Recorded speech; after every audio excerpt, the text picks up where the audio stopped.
നമസ്കാരം.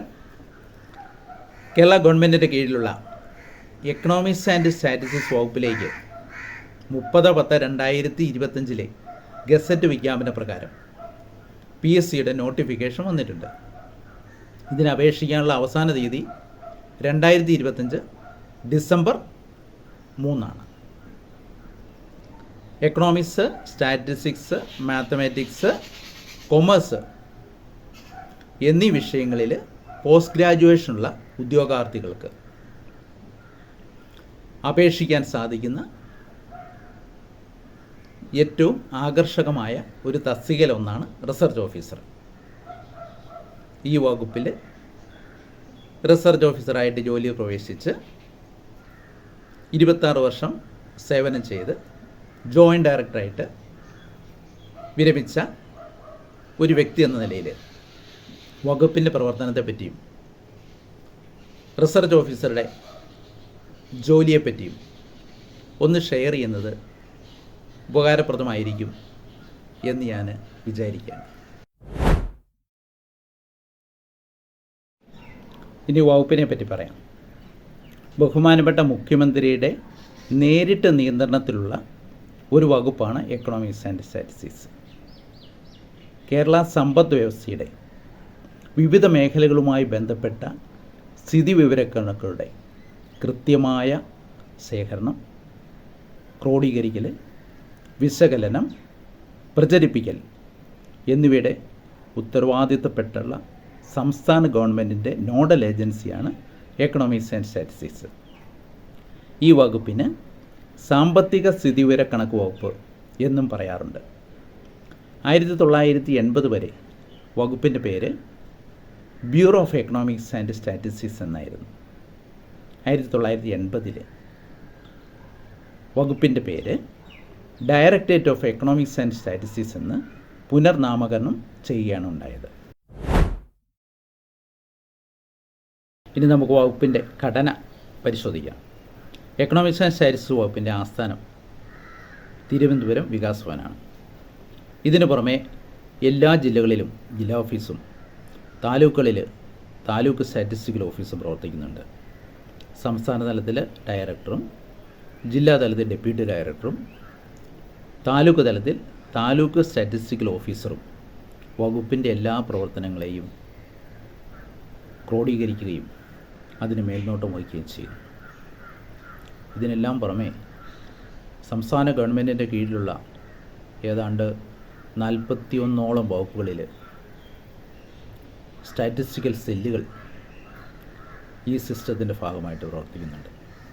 ഉദാഹരണം പറയുകയാണെങ്കിൽ കൃഷി, മൃഗസംരക്ഷണം, ഗ്രാമവികസനം, വിദ്യാഭ്യാസം, വ്യവസായം എന്നീ വകുപ്പുകളിലെല്ലാം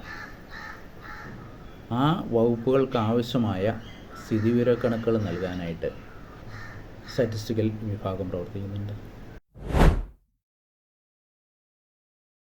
അടുത്തായിട്ട് നമുക്ക് വകുപ്പിൻ്റെ മുഖ്യമായ പ്രവർത്തനങ്ങളൊന്ന് നോക്കാം. കാർഷിക സ്ഥിതിവിവരക്കണക്കുകൾ ശേഖരിക്കുക, കൃഷി ചെലവ് സർവേ നടത്തുക, ദേശീയ സാമ്പിൾ സർവേയിൽ പങ്കാളികളാകുക, ദേശീയ വരുമാനം കണക്കാക്കുന്നതിനുള്ള വിവരശേഖരണം നടത്തുക, സാമ്പത്തിക സെൻസസ് നടത്തുക,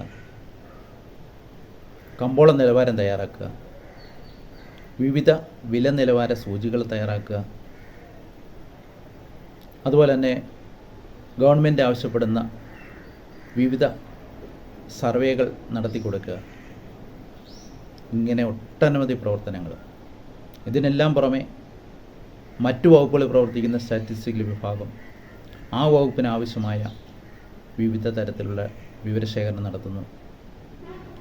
ഉദാഹരണമായിട്ട് മൃഗസംരക്ഷണ വകുപ്പ് എല്ലാ 5 വർഷം കൂടുമ്പോൾ വളരെ വിപുലമായ രീതിയിൽ കന്നുകാലി സെൻസസ് നടത്തുന്നു.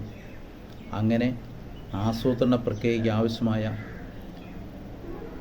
നിരവധി ജോലികൾ എക്കണോമിക്സ് ആൻഡ് സ്റ്റാറ്റിസ്റ്റിക്സ് വകുപ്പ് വളരെ സുസ്ഥിരമായ രീതിയിൽ നടത്തുന്നു. അടുത്തായിട്ട് റിസർച്ച് ഓഫീസർമാരെ പറ്റി പറയാം. റിസർച്ച് ഓഫീസർക്ക് വകുപ്പിൽ RO എന്നാണ് പറയുന്നത്. ഇതൊരു ഗസറ്റഡ് തസ്തികയാണ്. അലവൻസൊക്കെ ഉൾപ്പെടെ തുടക്കത്തിൽ 65,000 അടുത്ത് ശമ്പളം കിട്ടും. പിന്നെ റിസർച്ച് ഓഫീസർമാരുടെ പ്രവർത്തനം ചോദിച്ചാൽ, ഞാൻ വകുപ്പിൻ്റെ പ്രവർത്തനങ്ങൾ നേരത്തെ പറഞ്ഞല്ലോ. ഈ വകുപ്പിൻ്റെ എല്ലാ പ്രവർത്തനങ്ങളും മേൽനോട്ടം വഹിക്കുക, കാര്യക്ഷമമായി പ്രവർത്തിക്കുക, ആസൂത്രണ പ്രക്രിയയ്ക്ക് ഏറ്റവും അനുയോജ്യമായ ഡേറ്റ നൽകുക.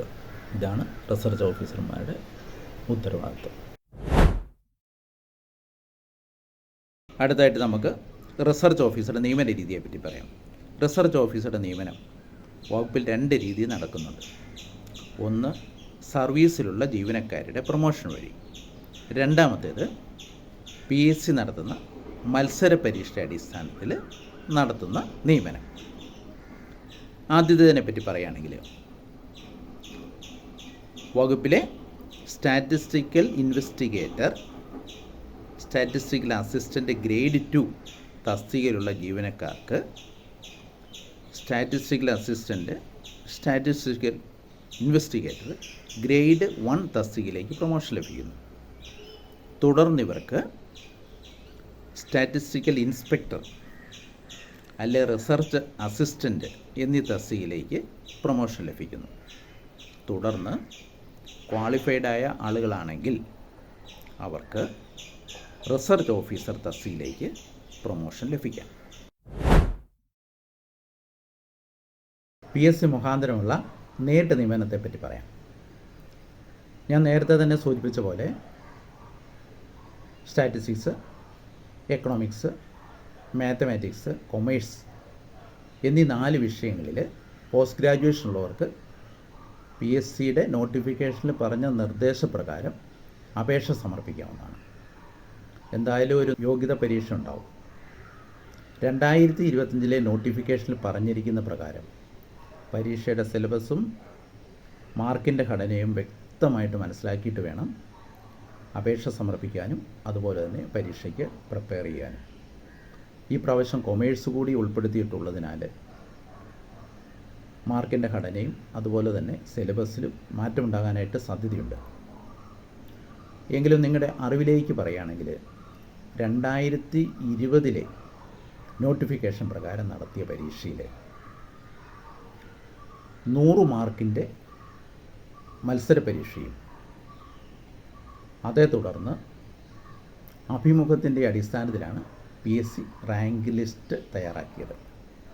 ഇതിൽ സ്റ്റാറ്റിസ്റ്റിക്സിന് 40 മാർക്ക്, എക്കണോമിക്സിന് 30 മാർക്ക്, മാത്തമാറ്റിക്സിന് 20 മാർക്ക്, പിന്നെ കറണ്ട് അഫയേഴ്സ്, ജനറൽ നോളജ് എന്നിവയ്ക്ക് 10 മാർക്ക് ഉൾപ്പെടെ ആകെ 100 മാർക്കിനായിരുന്നു യോഗ്യത പരീക്ഷ നടത്തിയത്.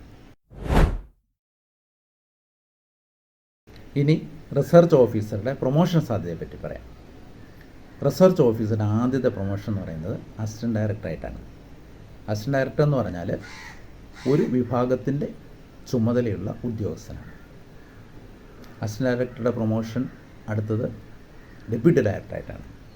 ഡെപ്യൂട്ടി ഡയറക്ടർ എന്ന് പറഞ്ഞാൽ ജില്ലയുടെ വകുപ്പിൻ്റെ മേധാവിയാണ്. തുടർന്ന് ജോയിൻറ്റ് ഡയറക്ടറായിട്ട് പ്രൊമോഷൻ കിട്ടാം. അതേ തുടർന്ന് അഡീഷണൽ ഡയറക്ടറായിട്ട് പ്രൊമോഷൻ കിട്ടാം. അഡീഷണൽ ഡയറക്ടർമാർ വകുപ്പിൽ 3 പേരാണുള്ളത്. ഇതിന് ശേഷം ഒരു പ്രൊമോഷൻ കിട്ടുകയാണെങ്കിൽ അത് എക്കണോമിക്സ് ആൻഡ് സ്റ്റാറ്റിസ്റ്റിക്സ് വകുപ്പിൻ്റെ മേധാവി ആയിട്ടായിരിക്കും. ഈ വകുപ്പിൽ ജോലി കിട്ടിയാലുള്ള ഒരു ഭാഗ്യം നമുക്ക് മറ്റു വകുപ്പുകളിലും ജോലി ചെയ്യാൻ സാധിക്കും. ഉദാഹരണമായിട്ട് വിദ്യാഭ്യാസ വകുപ്പ്, ഫിഷറീസ് വകുപ്പ്, മൃഗസംരക്ഷണ വകുപ്പ്, ഗ്രാമവികസന വകുപ്പ്, വ്യവസായ വകുപ്പ്, അതുപോലെ തന്നെ സെക്രട്ടേറിയറ്റിൽ പ്ലാനിംഗ് ആൻഡ് മോണിറ്ററിംഗ് വിഭാഗം, ഇവയിലെല്ലാം നമുക്ക് ജോലി ചെയ്യാൻ സാധിക്കും. ഈ വകുപ്പിൻ്റെ ആദ്യത്തെ ഡയറക്ടറുടെ പേര് ശ്രീ PA നായർ എന്നായിരുന്നു. ഇപ്പോഴത്തെ ഡയറക്ടറുടെ പേര് GS രജത്ത് എന്നാണ്. വകുപ്പ് ഒത്തിരി പ്രസിദ്ധീകരണങ്ങൾ നടത്തുന്നുണ്ട്. ഇതെല്ലാം നമുക്കിവിടെ പറയാനായിട്ടുള്ള സമയമില്ല. ഇതിനെപ്പറ്റി കൂടുതൽ അറിയാനായിട്ടും വകുപ്പിനെപ്പറ്റി കൂടുതൽ കാര്യങ്ങൾ മനസ്സിലാക്കാനും വകുപ്പിൻ്റെ ഒഫീഷ്യൽ വെബ്സൈറ്റ് ഉണ്ട്. അതിൻ്റെ അഡ്രസ്സ് ഞാൻ തരാം. www.ecostat.kerala.gov.in. അപ്പോൾ അതിൽ സന്ദർശിച്ച് നിങ്ങൾക്ക് കൂടുതൽ കാര്യങ്ങൾ മനസ്സിലാക്കാവുന്നതാണ്.